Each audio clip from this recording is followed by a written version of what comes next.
अग्नि महापुराण 167वां अध्याय। ग्रहों के अयुत लक्ष कोटि हवनों का वर्णन। अग्निदेव कहते हैं, वशिष्ठ, अब मैं शांति, समृद्धि एवं विजय आदि की प्राप्ति के निमित्त ग्रहयज्ञ का पुनः वर्णन करता हूँ। ग्रहयज्ञ अयुत होमात्मक, लक्ष्य होमात्मक, कोटि होमात्मक के भेद से 3 प्रकार का होता है। अग्निकुंड से ईशान कोण में निर्मित वेदिका पर मंडल अष्टदल पद्म बनाकर उसमें ग्रहों का आवाहन करे।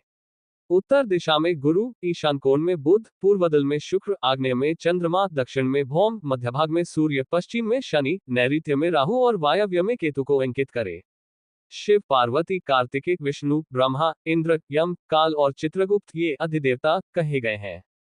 अग्नि, वरुण, भूमि, विष्णु, इंद्र, शची देवी, प्रजापति, सर्प और ब्रह्मा ये क्रमशः प्रत्यधिदेवता हैं। गणेश, दुर्गा, वायु, आकाश तथा अश्विनी कुमार ये कर्म सातगुणीय देवता हैं। इन सब का वैदिक बीज मंत्रों से यजन करे। आक, पलाश, खदिर, अपामार्ग, पीपल, गुल, शमी, दूर्वा तथा कुशा ये क्रमशः नवग्रहों की समिधाएं हैं। इनको मधु, घृत एवं दधि से संयुक्त करके शतसंख्या में 8 बार होम करना चाहिए। 1, 8 और 4 कुंभ पूर्ण करके पूर्णाहति एवं वसुधारा दे। फिर ब्राह्मणों को दक्षिणा दे। यजमान का 4 कलशों के जल से मंत्रोच्चारण पूर्वक अभिषेक करे। अभिषेक के समय यूं कहना चाहिए, ब्रह्मा, विष्णु और महेश्वर आदि देवता तुम्हारा अभिषेक करें। वासुदेव, जगन्नाथ, भगवान संकर्षण, प्रद्युम्न और अनिरुद्ध तुम्हें विजय प्रदान करें। देवराज इंद्र, भगवान अग्नि, यमराज, निर्ऋति, वरुण, पवन, धनाध्यक्ष कुबेर, शिव, ब्रह्मा, शेषनाग एवं समस्त दिपाल सदा तुम्हारी रक्षा करें। कीर्ति, लक्ष्मी, धृति, मेधा, पुष्टि, श्रद्धा, क्रिया, मति, बुद्धि, लज्जा, वपु, शांति, तुष्टि और कांति ये लोक जननी धर्म की पत्नियां तुम्हारा अभिषेक करें।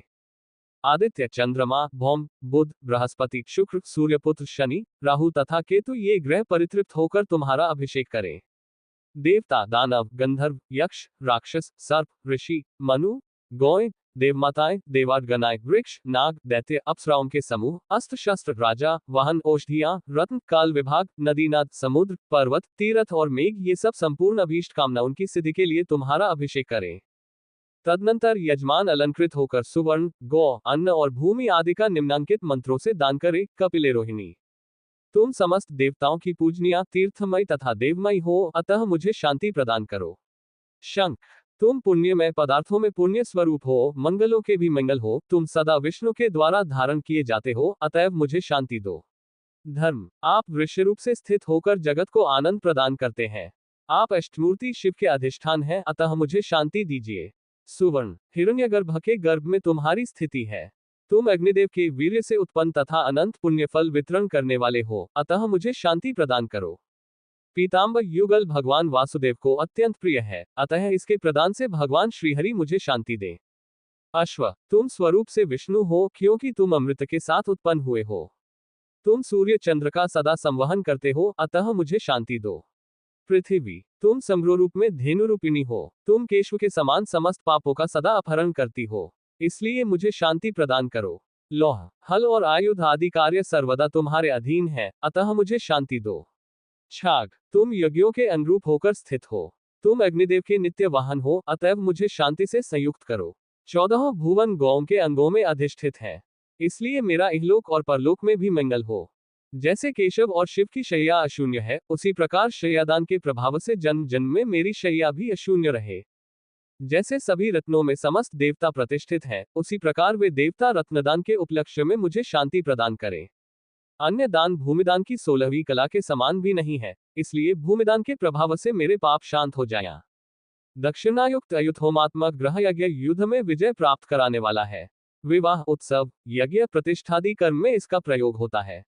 लक्ष्य होमात्मक और कोटि होमात्मक ये दोनों ग्रह यज्ञ संपूर्ण कामनाओं की प्राप्ति कराने वाले हैं। अयुत होमात्मक यज्ञ के लिए गृहदेश में यज्ञ मंडप का निर्माण करके उसमें हाथ भर गहरा मेखलाओं युक्त कुंड बनावे और 4 ऋत्विजों का वरण करे अथवा स्वयं अकेला संपूर्ण कार्य करे। लक्ष्य होमात्मक यज्ञ में पूर्व की अपेक्षा सभी 10 गुना होता है। इसमें 4 हाथ या 2 हाथ प्रमाण का कुंड बनाए। इसमें तार्थ्य का पूजन विशेष होता है। तार्थ्य पूजन का मंत्र यह है, तार्थ्य सामध्वनि तुम्हारा शरीर है, तुम श्रीहरि के वाहन हो, विष रोग को सदा दूर करने वाले हो, अतएव मुझे शांति प्रदान करो। तदनंतर कलशों को पूर्ववत अभिमंत्रित करके लक्ष्य होम का अनुष्ठान करे। फिर वसुधारा देकर शैया एवं आभूषण आदि का दान करे। लक्ष्य होम में 10 या 8 ऋत्विज्ञ होने चाहिए। दक्षिणायुक्त लक्षहोम से साधक पुत्र, अन्न, राज्य, विजय, भोग एवं मोक्ष आदि प्राप्त करता है। कोटि होमात्मक ग्रह यज्ञ पूर्वोक्त फलों के अतिरिक्त शत्रुओं का विनाश करने वाला है। इसके लिए 4 हाथ या 8 हाथ गहरा कुंड बनाए और 12 ऋत्विजों का वरण करे। पट पर 25 या 16 तथा द्वार पर 4 कलशों की स्थापना करे। कोटि होम करने वाला संपूर्ण कामनाओं से संयुक्त होकर विष्णुलोक को प्राप्त होता है। ग्रह मंत्र, वैष्णव मंत्र, गायत्री मंत्र, आग्नेय मंत्र, शैव मंत्र एवं प्रसिद्ध वैदिक मंत्रों से हवन करे। तिल, यव, घृत और धान्य का हवन करने वाला अश्वमेध यज्ञ के फल को प्राप्त करता है। विद्वेषण आदि अभिचार कर्मों में त्रिकोण कुंड विहित है। इनमें रक्तवस्त्रधारी और उन्मुक्तकेश मंत्र साधक को शत्रु के विनाश का चिंतन करते हुए बाने हाथ से शेन पक्षी की लक्ष्य अस्थियों से युक्त समिधाओं का हवन करना चाहिए। हवन का मंत्र इस प्रकार है: दुर्मित्रयस्तस्मै संतु यो द्वेष्टि हूं फट। फिर छुरे से शत्रु की प्रतिमा को काट डाले और पिष्ट में शत्रु का अग्नि में हवन करे।